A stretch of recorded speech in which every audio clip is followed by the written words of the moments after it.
made to order, please rise. We can have a moment of silence, keeping our thoughts and prayers. All our military, law enforcement, and first responders always return home safe. Salute to the flag. I pledge allegiance to the flag of the United States of America and to the republic for which it stands, one nation, under God, indivisible, with liberty and justice for all. Therefore, readings of the Open Public Meeting Code, notice of this public meeting has been published in the Home Tribune, Courier News, and Star Ledger newspapers, and posted on the Middlesex County website, as well as on the bulletin board in the Middlesex County Administration Building, at least 48 hours in advance of this meeting, which shall be entered into the minutes of this meeting. Roll call. County Commissioner Ashburn Barber. Here. County Commissioner Kenny. County Commissioner Coppell. Here. County Commissioner McCollum. Here. County Commissioner Nara. Here. County Commissioner Canara. Here. County Commissioner Director Rios. Here. We have consideration of the 2025 budget. At this time, I open up the meeting to the public on Resolution 25-376 only. Second. All in favor? Aye. Opposed? Motion carries. You have a motion to adopt Resolution 25-376. Second. Roll call. County Commissioner Ashburn Barber. Yes. County Commissioner Kenny. Yes. County Commissioner Coppell. Yes. County Commissioner McCollum. Yes. County Commissioner Nara. Yes. County Commissioner Canara. Yes. County Commissioner Director Rios. Yes. The 2025 budget summary was advertised in the Home Tribune on March 9, 2025, and posted on the Middlesex County Government website, calling for public hearing on Thursday, March 20, 2025. Clerk will read the summary of the introduced budget. Total of general appropriations for 2025, $682,855,000. Less anticipated revenues, $115,417,362.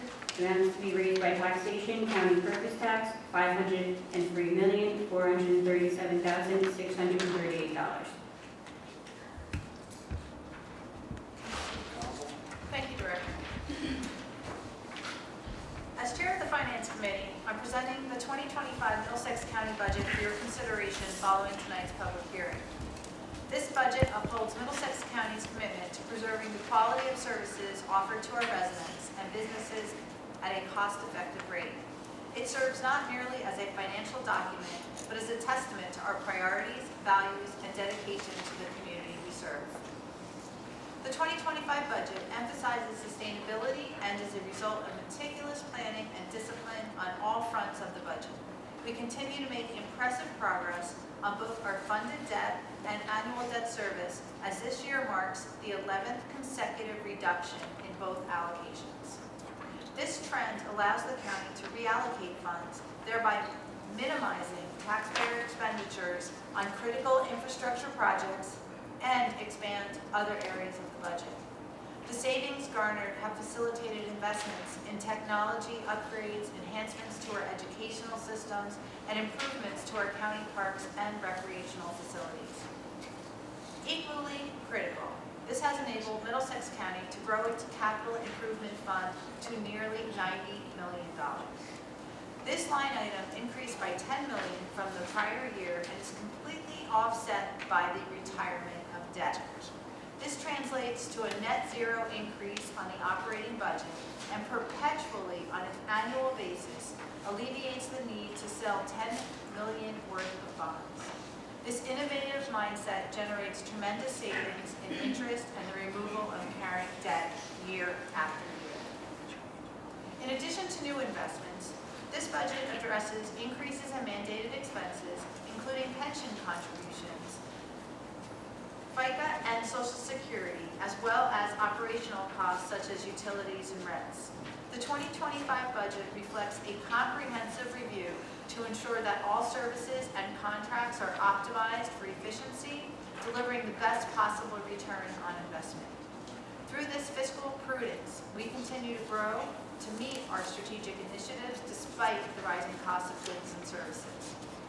I extend my gratitude to my fellow commissioners and urge them to support and the adoption of the 2025 county budget.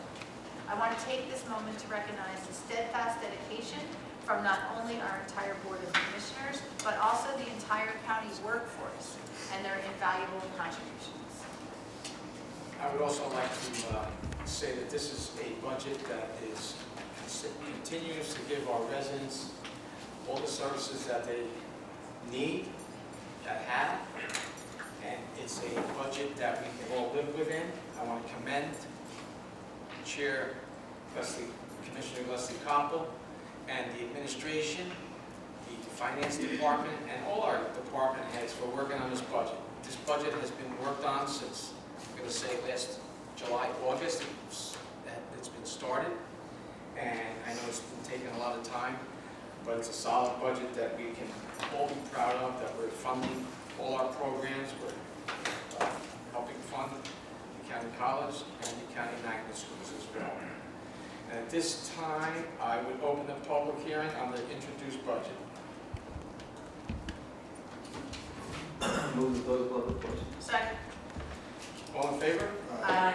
Opposed? Motion carries. The clerk will read resolution number 25377, which is relative to the 2025 budget amendment.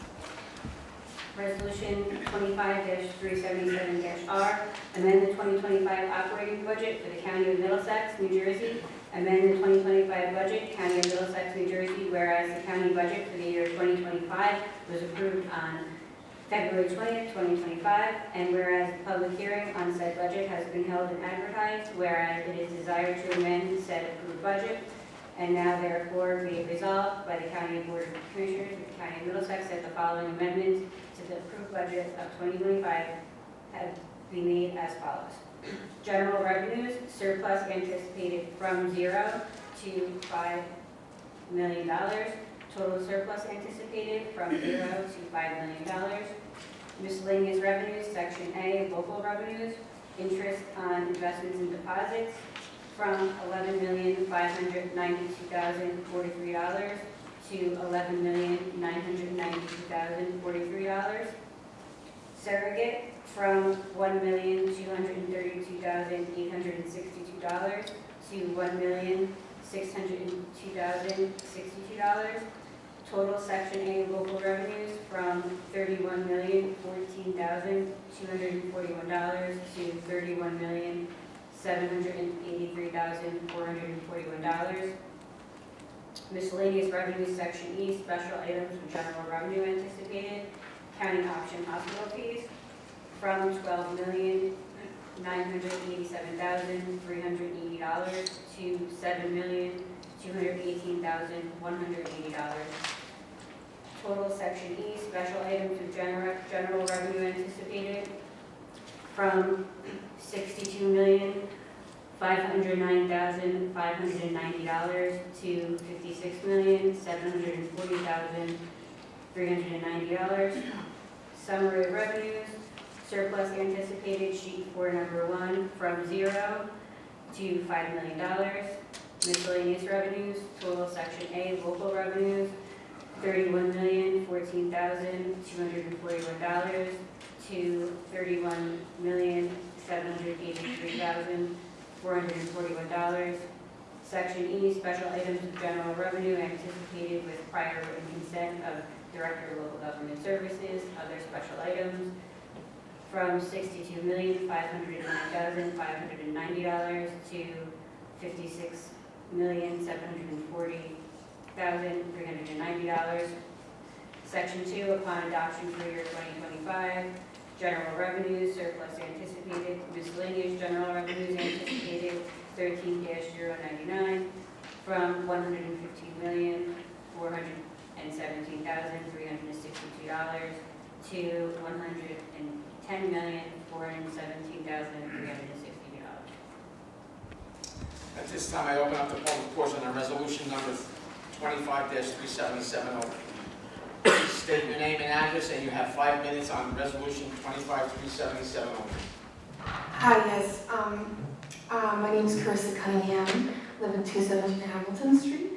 I was just Is that wondering. in Brunswick, ma'am? Yes, in New Brunswick, New Jersey. Yes. Actually, my pronouns are they them, so mix is fine in X.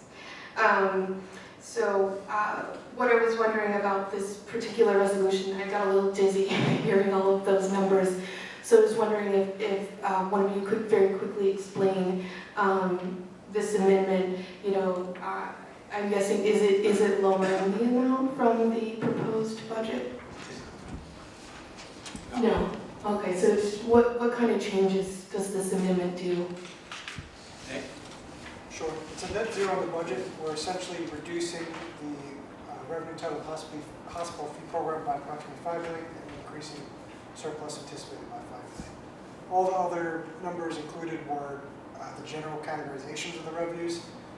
So there's structure to it, which is why so many numbers were included. But more or less, it's just a substitution between two of the main revenues. Okay, thank you so much. Appreciate it. Anyone else in the public? Please state your name and address, and you have 5 minutes. Good evening. Charlie Prattville, New Brunswick, I'm the editor of New Brunswick Today, community news outlet, available online. Can I ask why the hospital revenue is being reduced in the budget? Is there, some prediction that's leading to you to expect less revenue from that line item? No. The money that's identified as revenue for the program specifically is related to the county option hospital fee program. There was restructuring done this year by the state, which identified additional $5 million that we would receive. The state has become extremely concerned that the federal government is potentially going to cut this program. And so rather than anticipating an additional 5, stick with what we received last year. And then hopefully the federal administration does not cut this program. Got it. So the funds originate with the federal government. That's why you're being more cautious. It's a program that the federal government is looking to potentially eliminate, which would be a major mistake. Thanks for the answer. Anyone else in the public? Second. All in favor? Aye. Opposed? Motion carries. Is there a motion to adopt resolution number 25377? Second. Roll call. County Commissioner Escobar? Yes. County Commissioner Yes. Kenny? County Commissioner Poppins? Yes. County Commissioner McCollum? Yes. County Commissioner Nara? Yes. County Commissioner Tamara? Yes. County Commissioner Director Rios? Yes. Now, the motion is in order to adopt the 2025 county budget. Second. Roll call. County Commissioner Escobar? Yes. County Commissioner Yes. Kenny? County Commissioner Poppins? Yes. County Commissioner McCollum? Yes. County Commissioner Nara? Yes. County Commissioner Tamara? Yes. County Commissioner Director Rios? Yes. Correspondence. Each commissioner has been provided with a list of correspondence received by the clerk's office since our last meeting. This correspondence has been kept on file in the office of the clerk of the board for reference. Is there a motion to accept the correspondence? Motion to accept. Second. All in favor? Aye. Opposed? Motion carries. We have minutes for approval. Minutes of the regular meeting held Thursday, March 6th, 6:30 p.m. Is there a motion to approve the minutes? Motion approved. Second. Roll call. County Commissioner Escobar? Yes. County Commissioner Yes. Kenny? County Commissioner Poppins? Yes. County Commissioner McCollum? Yes. County Commissioner Nara? Yes. County Commissioner Tamara? Yes. County Commissioner Director Rios? Yes. Okay, Mr. Kelso, do you have any resolutions to be added? No, no. Any resolutions to be amended? No, no. Any to be held? No, no. Any to be voided? Any to the public on any discussion on resolutions listed only?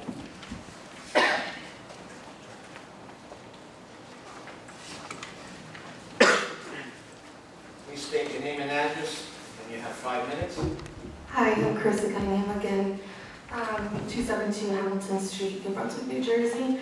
I was just wondering about 25396 and 25397. 396. Yes, 396 and 397.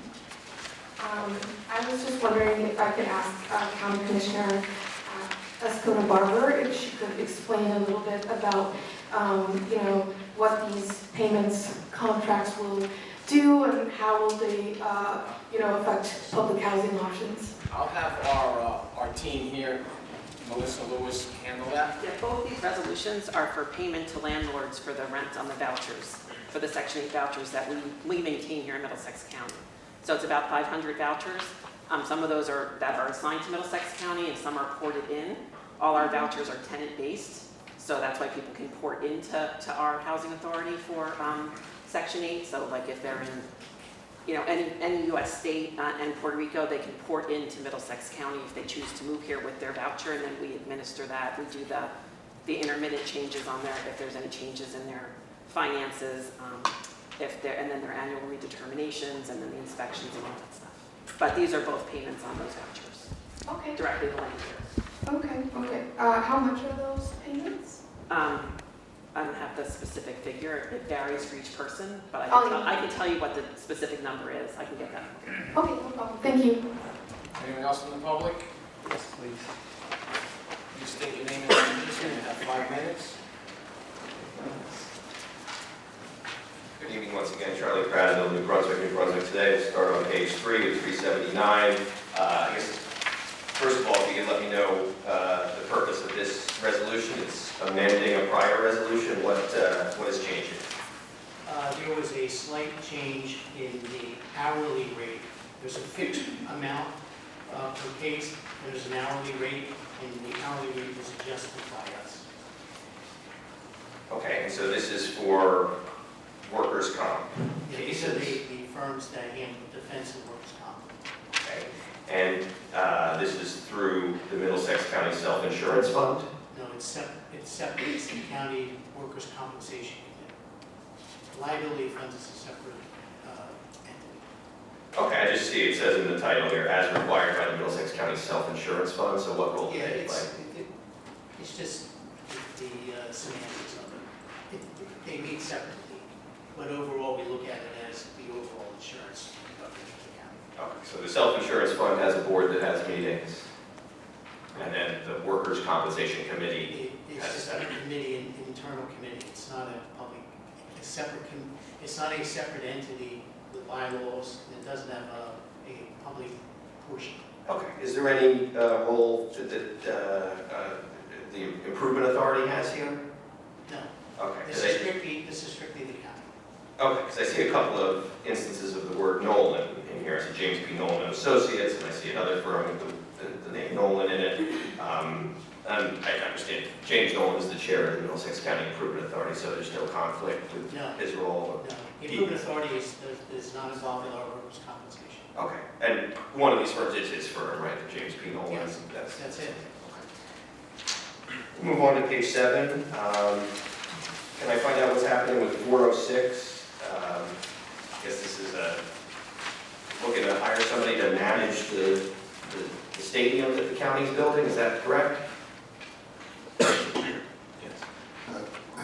It's 2 elements. One is, as we start to build out the operational plans for this facility, we're looking for professional service to assist us in creating the operational plan. Once that's done, then there is the potential that we will then also hire someone to help us manage it as well. But this step is really to focus it on building the operational plan to bring efficiency in how we run the day-to-day service. Okay. Have you brought anybody in yet, or this would be the first? No. Okay. How about the next one, competitive contracting for search service for professional speaking engagements? I guess I want to understand, is this for the county to go out and give speeches, or to bring speakers in? This is like you attended our transportation symposium the other day. It's like getting people for those type of things, that we get professionals that can give a better scope, let's say, of what we want to do for different events. Thanks. Glad you spotted me there. Credit where credit's due. The speaker was excellent. I thought it was a really good choice to bring her in. Page 10. 428. Can somebody explain the agreement with the City of New Brunswick for radio network? Joe? Yes, New Brunswick is coming on board with our shared service agreement because, as we all know, with 9/11, there was many problems with interoperability and communications. So this is just a stopgap measure for New Brunswick coming on board when their radio system doesn't work. Got it. There's no cost from New Brunswick to us. Okay. And just so I'm clear, when you say 9/11, you mean the tragedy? Since not the 9/11 9/11. tragedy, these are steps to take to not have any problems in the future. And if there is problems, at least we can cover their operation with So- 9/11, right? Yes. So are they switching fully from what they're doing now to the county, or is Not this at just all. a They have backup? their own radio system. This is, if their radio system goes down, they come on ours. Got it. Thanks for the explanation. That's all in the resolution. Anyone else in the public? Second. All in favor? Aye. Opposed? Motion carries. Does anyone have to vote on anything separately? Okay, Mr. Kelso. Yes, Director, a motion would then be in order to adopt a consent agenda consisting of resolution number 25-376 through resolution 25-438, excluding resolutions number 25-376 and 25-377, which was previously ordered. Is there a motion to adopt the consent agenda? Second. Roll call. County Commissioner Escobar Barber? Yes. County Commissioner Yes. Kenny? County Commissioner Hopple? Yes. County Commissioner McCollum? Yes. County Commissioner Nara? Yes. County Commissioner Canaro? Yes. County Commissioner Director Ritter? Yes. At this time, I open up the meeting to the public. Please state your name and address, and you have 5 minutes.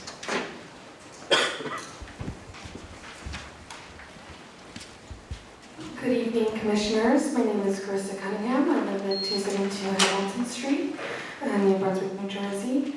I'm here today because the people who are staying in Code Blue shelters are now sleeping on the streets.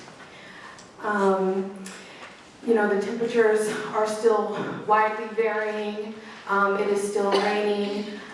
There is still an incredible need for these people to have places to stay. So I wanted to let the county know that those individuals that were staying in Code Blue are now, the vast majority of them, sleeping on the streets of New Brunswick. You know, we knew Code Blue was temporary, but what is the plan now? This is the same question that I asked last night at the New Brunswick City Council meeting. And you know, what happens to those who have relied on it for shelter up until this point? You know, we have a building at 6 Kirkpatrick that provided warmth and safety. Why can't we keep it open? If we had space for people during Code Blue, why can't we have space for them now? Middlesex County has a 10-year plan to end homelessness, but that plan is from 2007, and 10 years ago was 2017. That's 8 years ago. It talks about long-term solutions, but people are outside tonight, not far from where we are currently sitting. The plan, you know, we just adopted a budget for over $600 million with a surplus just added of $5 million. My God, how are people sleeping outside in our county? The plan promised housing first, preventing people from being discharged into homelessness, but right now that promise is broken. So I ask you, what is the plan now? Keeping 6 Kirkpatrick open is the least we can do. We have the resources to act, we just need the will from the county to fund it. What we're talking about is, you know, my friends, my community members in New Brunswick sleeping outside on the ground in inclement weather. You know, Code Blue is an amazing program, but it doesn't really solve the issue. We need housing for these people, right? And we need somewhere for people to stay. I mean, are we comfortable as a county with our citizens sleeping on the ground? I'm not comfortable with that. I can't go to sleep in my own bed without thinking about it every night. So that's why I'm here, and I will continue to be here until the promise that was made in 2007 is upheld. We're past due. It's been 8 years. You know, what's going on? Why haven't we ended homelessness in Middlesex County? You know, we have an incredible amount of resources. I just want those resources to be put to ending homelessness. Thank you very much. Anyone else in the public? Yes. Please state your name and address, and you have 5 minutes. Good evening once again, Charlie Cradaville, New Brunswick Today. Just want to note for the record, I'm recording tonight's meeting, post the recording on our YouTube channel, and folks can find a lot of stuff on that channel, including the keynote speech from the Transportation Symposium, so I encourage folks to check that out if you weren't able to attend. I did want to follow up on some of the transparency issues I raised last week, or last meeting. I'm glad I did, because I did get to hear back finally from the prosecutor's office with some, some of their side of the story. But I guess I should start, first of all, with a correction, sincere apology. I'm pretty sure everything I said was correct, except I transposed a couple of numbers. Detective Mark Morris, suspended 60 days without pay. Sergeant Dion McCall, suspended 40 days without pay. I think I got those two numbers wrong last time, so I apologize. I want to correct the record. Nevertheless, this really touches upon a bigger issue of the violent crime and the prosecutor's office making cases. So February 27, 2021, a man named Jose Madero was killed in my neighborhood. Charges were filed, arrest was made, and the case resulted in an acquittal on November 1st, 2022. So, no one was held accountable for that murder. Same corner, Remsen and Seaman, November 2nd, 2021, Lorenzo Hill Staten was killed. And that case, 2 people were charged, arrested, held, and that case was ultimately dismissed by a judge. And it was after the case fell apart. And that is sort of the basis for the suspensions of these 2 prosecutor's office employees. Both of them are suing, challenging their discipline, but also, critically, one of the people who was accused of being involved in the murder is also suing. Obviously feeling like they did not get a fair shake there. I've heard back from the prosecutor's office. They think that they're in compliance with the Attorney General's directive. I guess they're going of the belief that saying because these suspensions are still being challenged, that it's not final and therefore they don't have to publish it as part of their annual major discipline report.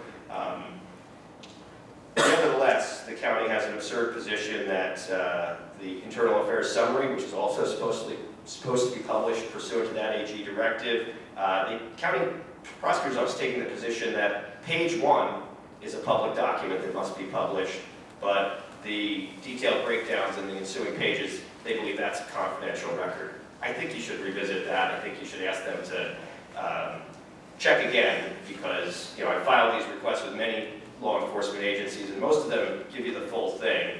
So I've seen what it looks like, and it's certainly not confidential. So I don't know why the county prosecutor's office is insisting on only giving out 1/10 of what they should on that. That document, for the record, would be called Appendix K. I'd ask that they revisit that, and the county go back with the Adult Correction Center, the Sheriff's Office, and the Prosecutor's Office, and release the full Internal Affairs Summary for every year since this has been on the books, which I believe is 2020. But more troubling is that the Prosecutor's Office did not successfully prosecute either of these cases. They also have a couple other losses you might be familiar with. But I wanted to ask if anybody looked into this or anybody has anything to add after I raised this concern last time. Charlie, I've expressed this to you many times. The county prosecutor's office is a position that is appointed by the governor. It's a constitutional office. And the prosecutor is answerable to the state attorney general. I would not give an opinion on a case, on what I think whether a case should be tried or whether a case was presented well by the prosecutor's office to get a conviction. And if a judge throws out a case before it goes to trial, I'm not a lawyer, and I'm not in a position, if I was a lawyer, I would not give a position or my opinion on what the prosecutor's office did or didn't do, or how they did it, or how they prosecuted the case. I mean, there's plenty of times, I'm sure, I've seen in the newspaper and on the news where cases or convictions were either or trial were not guilty or guilty, and they weren't in the way that I thought they should go. But that's not for me to make an opinion on that. If I could ask you to just use your remaining time to just answer Thank you. Cunningham's question. I thought it was a valid question. Time Could is you up, just Charlie, thank you. comment a little bit on the Anyone else homelessness in the crisis? public? Could you please? Is there a motion to Why not? adjourn, close the public portion? Motion to adjourn. I close the public portion. Motion to public. Second? All in favor? Aye. Opposed? Motion carries. Is there a motion to adjourn? Motion to adjourn. Second. All in favor? Aye. Opposed? Motion carries. Meeting adjourned.